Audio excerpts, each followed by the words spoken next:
लक्की bank के अंदर दाखिल तो हो गया था, लेकिन जब मैनेजर ने उससे पैसे निकालने के लिए कार्ड मांगा तो उसके पास कार्ड नहीं था।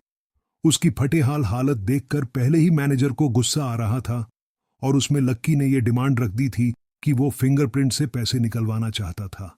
लेकिन पानी तब सर के ऊपर से निकल गया जब उंगली मैच नहीं हुई। मैनेजर ने फोन निकाला और पुलिस को फोन लगाने लगा। अरे अरे, ये क्या कर रहे हो?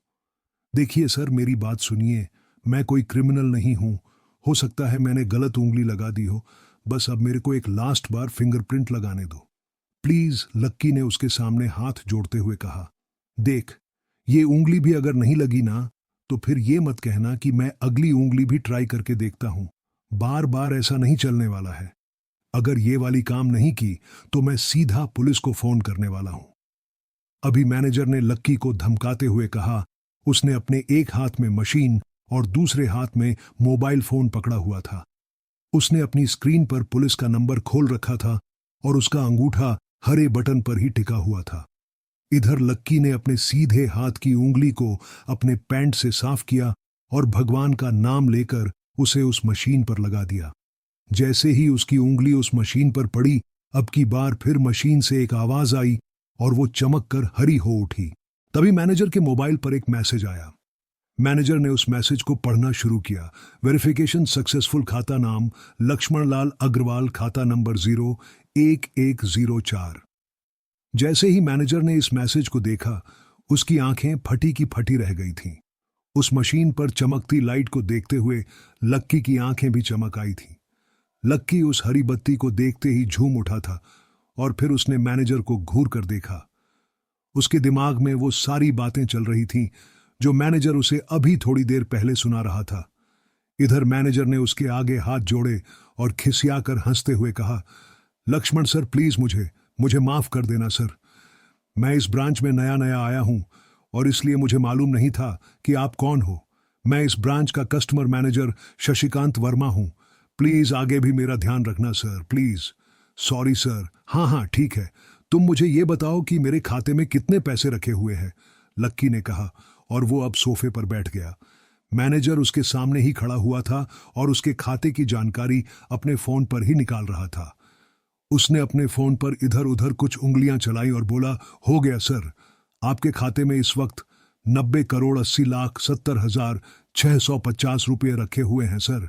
शशिकांत के खुद के होश इतनी बड़ी रकम को देखने के बाद उड़ गए थे। उसे विश्वास नहीं हो रहा था कि इस आदमी के खाते में इतना पैसा भी हो सकता था। लक्की की शक्ल देखकर तो यही लग रहा था कि उसकी उम्र 20 से 22 साल से ज्यादा नहीं थी। ऐसे में अगर उसके खाते में इतना सारा पैसा रखा हुआ था तो ये वाकई बहुत बड़ी बात थी। शशिकांत अपने मन में ये सोच रहा था कि दुनिया के 99% लोग ही अपनी पूरी जिंदगी काम करने के बाद भी इतना पैसा नहीं कमा सकते थे जितना कि लक्की के खाते में इतनी छोटी सी उम्र में रखा हुआ था। लेकिन लक्की ने इधर जब उसके फोन में अपने खाते पर पड़ी हुई जानकारी को देखा तो उसे कुछ अजीब सा लगा। उसे लग रहा था कि उसे तुरंत इतने पैसों के हिसाब से अब अपनी जिंदगी को ढालने की कोशिश करनी शुरू कर देनी चाहिए, वरना उसके साथ वही होने वाला था जो आज बैंक में उसके साथ हुआ था। अरे अरे सर, खाते में पैसे के अलावा और भी चीजें हैं जो मैं आपको बताना चाहता हूं सर। मैनेजर ने फिर से अपनी फोन पर उंगलियां फिराई और बोला, सर, एक तो आपके खाते में एक फर्रारी जुड़ी हुई दिखा रहा है सर। इसके अलावा आपके खाते में 2 किलो सोने की 100 ईंटें रखी हुई हैं, 5 किलो सोने की 20 ईंटें, पिकासो की 3 असली पेंटिंग है, 20 हीरे हैं 24 कैरेट के, और भी बहुत कुछ है सर। मैनेजर ने हांफते हुए और अपने पसीने साफ करते हुए कहा। इतना सारा धन देखने के बाद जो शशिकांत की आंखें तो बाहर ही निकल आई थीं। उसने कभी लक्की जितना अमीर आदमी अपनी जिंदगी में नहीं देखा था, जितना पैसा और सोना और जायदाद उसके पास था। उसका 10% भी इस ब्रांच में किसी और के पास नहीं था। ठीक है, चलो मुझे एक कार्ड दे दो तुम, लक्की ने अपने दोनों हाथों को अपने सिर के पीछे रखते हुए कहा। जी जी सर, मैं अभी आपके लिए एक नया कार्ड बनवा देता हूं सर, मुझे बस 10 मिनट दीजिए सर, बस 10 मिनट, शशिकांत ने कहा और फिर लक्की के सामने ही निकल गया। जितनी देर में लक्की ने अपने फोन पर फिर से उस मैसेज को खोलकर देखा, उतनी ही देर में मैनेजर उसके लिए एक चमकता हुआ सुप्रीम कार्ड लेकर उसके सामने आ गया था। लेकिन उस कार्ड को देखने के बाद ना जाने क्यों मैनेजर को ऐसा लग रहा था कि यह कार्ड लक्की की संपत्ति के आगे कुछ भी नहीं था। फिर भी मैनेजर इसमें कुछ नहीं कर सकता था, क्योंकि वो जानता था कि उसके पास इस ब्रांच में इससे बड़ा और कोई कार्ड नहीं था। इसलिए फिलहाल वो लक्की को यही दे सकता था। उसने उस कार्ड पर लक्की का पूरा नाम लक्ष्मणलाल अग्रवाल गुदवा दिया था। लीजिए सर, आपका कार्ड, पासवर्ड वगैरह सर आपको ईमेल पे मिल जाएगा, शशिकांत ने मुस्कुराते हुए कहा और वो लक्की के सामने हाथ बांधकर खड़ा हो गया। इधर लक्की ने उस कार्ड को उलट पलट कर देखा और फिर लक्की अपनी जगह से खड़ा होकर वो बाहर निकलने लगा। शशिकांत का मन तो यही कर रहा था कि वो उसे दरवाजे तक छोड़ने जाए, लेकिन उसकी ड्यूटी इसी ऑफिस में थी और वो किसी को बाहर छोड़ने नहीं जा सकता था। फिर भी वो लक्की के लिए दरवाजा खोलने के लिए आगे आ गया था। इधर यास्मीन अपने कैबिन में अपना सिर पकड़े हुए बैठी थी। उसे समझ नहीं आ रहा था कि आखिर अंदर चल क्या रहा था। एक पल को तो उसे लगा कि लक्की पागल नहीं बल्कि बदमाश था कोई, और उसने शशिकांत को बंदी बना लिया था। लेकिन जब वो लक्की के लिए कार्ड लाने के लिए अपने दफ्तर से बाहर आया तो यास्मीन को लगा कि कुछ गड़बड़ नहीं हुई थी। फिर ये इतनी जल्दी में कहाँ जा रहे हैं, उसने अपने आप से पूछा। शशिकांत को सुरक्षित देख बैंक के बाकी लोग भी दरवाजे पर से पीछे हट गए थे। वैसे भी उसे देखते ही सब लोग अपनी अपनी जगह पर वापस दौड़े चले जाते थे। शशिकांत का खौफ ही ऐसा था कि उसकी आंखों की झलक भर से खड़ा कर्मचारी जाकर अपनी कुर्सी पर बैठ जाता था। लेकिन एक बार शशिकांत के बाहर आने के बाद वो दोबारा बाहर नहीं आया था और ना ही लक्की कमरे से बाहर आया था। इधर यास्मीन परेशान हुए जा रही थी। वो जानती थी कि अगर कुछ भी गड़बड़ हुआ तो सबसे पहले उसकी नौकरी जाने वाली थी। उसने बड़ी मुश्किल से और मेहनत करके इस नौकरी को हासिल किया था और वो किसी पागल की वजह से इसे अपने हाथ से नहीं जाने देना चाहती थी। जैसे ही परेशान यास्मीन ने अपनी नजर उठाकर फिर से उस कमरे की ओर देखा तो पाया कि लक्की बहुत ही आराम से उस कमरे से बाहर निकलकर दरवाजे की ओर बढ़ता चला जा रहा था। ए रुको, तुम इस तरह बाहर नहीं जा सकते, यास्मीन जोर से चिल्लाई और भागते हुए लक्की के पास चली गई। तुम्हारी हिम्मत कैसे हुई जबरदस्ती हमारे वीआईपी रूम में घुसे चले जाने की, यास्मीन ने गुस्से में पूछा। उसका मन तो यही कर रहा था कि वो अभी लक्की का गिरेबान पकड़कर उसे झकझोर दे, लेकिन उसने अपने आप को रोक रखा था। मैंने पहले भी कहा था ना आपसे, मैं यहां सिर्फ अपना पैसा लेने आया था और कुछ नहीं, लक्की ने कहा और मुस्कुराने लगा। यास्मीन ने देखा कि उसके हाथ में एक सुप्रीम कार्ड था और वो उसकी उंगलियों के बीच चमक रहा था। यास्मीन के दिमाग में आया कि लक्की ने ये कार्ड कहीं अंदर से चुरा तो नहीं लिया, और इससे पहले कि वो यहां से चोरी करके भागता यास्मीन जोर से चिल्लाई, सिक्योरिटी सिक्योरिटी। एक उसकी आवाज को सुनते ही दो बंदूक वाले गार्ड भागे भागे यास्मीन के पास आ गए। ये चोरी करके भाग रहा है, पकड़ो इसे। लक्की ने जब यास्मीन के मुंह से ये बात सुनी तो उसके कान खड़े हो गए। इससे पहले कि वो वहां से अपनी जान बचाकर भाग पाता, सिक्योरिटी वालों ने उसे धर दबोच लिया था और फिर उसकी जेब टटोलने लगे थे। इधर यास्मीन ने देखा कि उस सुप्रीम कार्ड पर उसने अपना नाम भी गुदवा लिया था। तुम्हारी इतनी हिम्मत की तुमने शशिकांत सर को डराकर अपना नाम भी लिखवा लिया। इस पर इसकी जेब चेक करो, यास्मीन ने गुस्से से कहा। दोनों में से एक गार्ड लक्की की जेब टटोलने लगा था। लक्की की समझ में नहीं आ रहा था कि आखिर ये लड़की उसे समझ क्या रही थी। अगर उसे उसके खाते या इसकी संपत्ति या सिर्फ इसके परिवार के बारे में भी पता चल जाता तो भी यास्मीन उसके पैरों में गिर जाती, इससे पहले कि लक्की अपनी सफाई में कुछ कह पाता। एक गार्ड बोला, मैडम उसकी जेब में तो कुछ नहीं है, बल्कि फटी हुई जेब है इसकी। तभी उसकी बात सुनकर दूसरे सिपाही ने कहा, मैडम हो सकता है ये इसी जेब में चाकू रखकर लाया हो और उसको निकालते वक्त उसी चाकू से उसकी जेब फट गई होगी। मुझे तो ऐसा ही लग रहा है। दूसरे सिपाही ने अपनी लड़खड़ाती जुबान में बोला, अरे पागल हो क्या, ये सब आप लोग क्या बोल रहे हो। इससे पहले कि लक्की आगे कुछ बोल पाता, एक गार्ड ने उसके दोनों हाथों को मरोड़ दिया था। इधर यास्मीन अपने मन में सोच रही थी कि अगर वो चाकू लाया था तो फिर वो चला कहां गया था, बाप रे। अचानक से यास्मीन की आंखें बड़ी सी हो गई थीं। उसे लगा कि लक्की ने उस चाकू से शशिकांत का खून कर दिया था।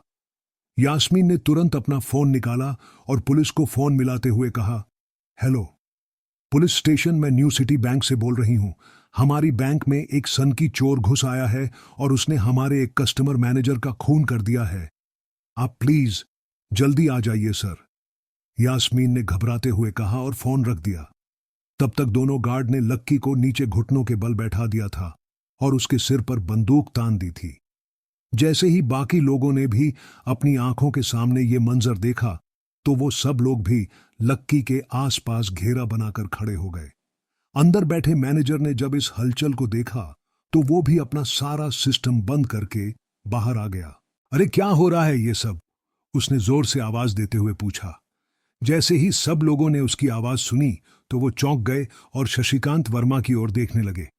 देखने वालों में यास्मीन भी शामिल थी और उसने देखा कि उसका मैनेजर तो जिंदा है और सही सलामत उसकी आंखों के सामने खड़ा था। सर आप जिंदा हैं, यास्मीन ने खुशी और आश्चर्य भरे भाव के साथ शशिकांत की ओर देखते हुए कहा। लेकिन अगले ही पल उसकी खुशी की जगह दुख ने ले ली थी। उसे एहसास हो रहा था कि आखिर उसने कितनी बड़ी गलती कर दी थी। यास्मीन ने अपनी ही जुबान काट ली थी और उसके जले पर नमक छिड़का। शशिकांत ने उसने कहा, मैं क्यों इतनी जल्दी मरने लगा और तुमने ये सब क्या तमाशा लगा रखा है, उसने कहा और फिर उस भीड़ की ओर बढ़ने लगा। जैसे ही वो आगे आया उसने देखा कि उन लोगों ने लक्की को गन पॉइंट पर बैठा रखा है। अरे किसने किया ये? शशिकांत तुरंत लक्की की ओर दौड़ा और उसने उसके पास खड़े दोनों गार्ड्स को हटा दिया। फिर लक्की को उठाने के लिए उसने अपना हाथ उसकी ओर बढ़ा दिया और बोला, sir I am really sorry sir, इस बेवकूफी के लिए मैं आपसे माफी मांगता हूं sir. I am really sorry sir. Shashikant उसके पैरों में ही गिरने को हो गया था। लक्की उसका हाथ पकड़कर खड़ा हुआ और फिर यास्मीन की ओर घूरने लगा। आप पूछ रहे थे ना ये किसने किया ये? और इसने सिर्फ इतना ही नहीं किया बल्कि इसने पुलिस को भी बुला लिया है। इसे लग रहा है कि मैं कोई क्रिमिनल हूं जिसने आपका खून कर दिया है और आपसे ये कार्ड चुराकर भाग रहा हूं। ये कार्ड जो आपने मुझे दिया है, लक्की ने यास्मीन की ओर उंगली दिखाते हुए गुस्से में कहा। अचानक ही सब लोग थोड़ा पीछे हटकर यास्मीन को देखने लगे थे। यास्मीन घबराई हुई थी। वो कभी फर्श पर तो कभी छत को देखे जा रही थी। यास्मीन, जो मैं सुन रहा हूं क्या वो सच है? शशिकांत ने यास्मीन को घूरते हुए गुस्से में पूछा। उसकी आंखों में छुपे गुस्से को यास्मीन बर्दाश्त नहीं कर पा रही थी, इसलिए उसकी ना तो लक्की से और ना ही शशिकांत से नजर मिलाने की हिम्मत हो रही थी। फिर भी वो जानती थी कि उसका चुप रहना इस वक्त उसके लिए बहुत खतरनाक हो सकता था। इसलिए उसने कहा, सर, जी सर, मेरी गलती है सर, ये मेरी बहुत बड़ी मिसअंडरस्टैंडिंग है सर। मुझे लगा कि ये जबरदस्ती अंदर घुस आया है और इसने आपके ऊपर हमला करके आपसे जबरदस्ती ये कार्ड बनवा लिया है और फिर आपको मार दिया है सर, यास्मीन ने घबराते हुए कहा। उसकी डरी सहमी सी आंखों में अब आंसू ही आ गए थे। मैनेजर ने जब उसकी ये बात सुनी तो उसने अपना सिर पकड़ लिया। यास्मीन जैसी समझदार लड़की इतनी बड़ी भूल कैसे कर सकती थी? उसने लक्की को पहचाना ही नहीं था। खैर, मैनेजर को लगा कि इसमें उसकी कोई गलती नहीं थी। जब वो खुद लक्की को नहीं पहचान पाया था तो फिर यास्मीन कैसे पहचान पाती? इसलिए उसने सोचा कि सबके सामने उससे कुछ कहने से अच्छा था कि वो यास्मीन को एक कोने में ले जाकर लक्की की सच्चाई बताए। शशिकांत ने उसका हाथ पकड़ा और उसे खींचकर अपने साथ खंबे के पास ले गया और बोला, तुम्हें मालूम है ये कौन है? अरे ये लक्ष्मण अग्रवाल है। लक्ष्मण अग्रवाल, खानदान का वारिस। तुम्हें पता है ना कि अग्रवाल खानदान का खाता हमारे बैंक की जितनी भी शाखाएं हैं उसमें सबसे बड़ा खाता है। यास्मीन ने जैसे ही ये नाम सुना उसके पैरों के नीचे से जमीन खिसक गई थी। वो जानती थी कि अगर बैंक इतनी ऊंचाइयों पर पहुंचा था तो उसके पीछे अग्रवाल खानदान का सबसे बड़ा हाथ था। इस बात का जिक्र उससे तब भी किया गया था जब उसने नौकरी ज्वाइन की थी। तुम्हें पता है इस लड़के के नाम पे कितनी प्रॉपर्टी है? ये अपने दम पर ना इस पूरे एरिया को खरीद सकता है, शशिकांत ने यास्मीन से कहा। यास्मीन जैसे जैसे लक्की को देखी जा रही थी वो बड़ी बड़ी आंखों से उसे घूरे जा रही थी। लक्की कभी उन दोनों को देख रहा था तो कभी अपने आसपास खड़े लोगों को देख रहा था। अब सबसे पहले तो पुलिस को फोन करो और उनसे कहो कि हमसे गलती हो गई थी, और उसके बाद जाकर तुम उनसे भी माफी मांगो, और अगर उन्होंने तुम्हें माफ कर दिया तो तुम्हारी किस्मत, वरना समझ लेना कि तुम्हारी नौकरी चली गई। शशिकांत ने कहा और दौड़कर लक्की के पास जाकर खड़ा हो गया। इधर यास्मीन अभी भी वहीं पर खड़ी थी। अभी अभी जो शशिकांत उसे बताकर गया था उसे यास्मीन पचा नहीं पा रही थी। उसे लग रहा था कि उसमें उसकी कोई गलती नहीं थी, लेकिन कोई उसकी सुनने वाला नहीं था। बैंक उस छोटी सी मैनेजर के चक्कर में अपने सबसे बड़े कस्टमर को छोड़ने वाला तो नहीं था। अब मेरे पास और कोई रास्ता नहीं बचा है, यास्मीन ने निराश होते हुए अपने आप से कहा, और फिर अपनी जेब से फोन निकालकर पुलिस थाने में फोन लगाया। जैसे ही यास्मीन ने पुलिस वालों से यह कहा कि उससे गलती हो गई और जिसे वो बदमाश समझ रही थी, असल में वो बदमाश नहीं बल्कि शहर के सबसे बड़े रईस का बेटा था, तो उधर से आवाज आई, मैडम सॉरी, लेकिन अब तो गाड़ी निकल गई है, वहां पहुंचती होगी। अब आपको जो भी कहना है इंस्पेक्टर साहब से कह देना। और उस पुलिस वाले ने फोन काट दिया। मर गए, यास्मीन ने अपने आप से निराश होते हुए कहा। उसके हाथ थर थर कांप रहे थे। उसे समझ नहीं आ रहा था कि अब वो क्या करे। अब उसके पास लक्की से माफी मांगने के अलावा और कोई चारा नहीं बचा था। लेकिन अगर लक्की सर ने मुझे माफ नहीं किया और उल्टा मेरे ऊपर एफिमेशन का चार्ज लगा दिया तो, यास्मीन ने अपने आप से कहा, और वो अब और भी ज्यादा घबरा गई थी। उसने देखा कि लक्की उसे घूर कर देख रहा था। शशिकांत पूरी कोशिश कर रहा था कि वो लक्की को शांत करवा सके, लेकिन लक्की वहां से हिलने का नाम तक नहीं ले रहा था। यास्मीन उसके पास पहुंच गई थी। वैसे तो वो जानती थी कि उससे माफी मांगने से उसकी किस्मत बदलने वाली तो थी नहीं, फिर भी उसने एक बार कोशिश करनी चाहिए और लक्की से कहा, सर, मैं आपको गलत समझ रही थी। सर, एक्चुअली आपके, यास्मीन ने उसके कपड़े को देखा और एक सांस लेते हुए आगे बोली, सर प्लीज मुझे माफ कर दीजिए सर, मेरी इंटेंशन आपको हर्ट करने की बिल्कुल भी नहीं थी। मैं तो जो कुछ कर रही थी बैंक की सेफ्टी के लिए कर रही थी सर, यास्मीन ने गिड़गिड़ाते हुए कहा और नीचे देखने लगी। इट्स ओके, कोई बात नहीं है, लक्की ने कहा और उसके हाथ से अपना सुप्रीम कार्ड लेकर निकल गया। यास्मीन को अपने कानों पर तो विश्वास ही नहीं हो रहा था। वो मान ही नहीं पा रही थी कि लक्की ने उसे माफ कर दिया था। उधर लक्की को अपने आप पर विश्वास नहीं हो रहा था कि वो रातों रात इतना अमीर हो गया था। आखिर लक्की इतने पैसों का क्या करने वाला था? क्या उसके खाते की बैलेंस की तरह वो भी रातों रात बदल जाता? ये पैसा उसकी जिंदगी को क्या दिशा देने वाली थी?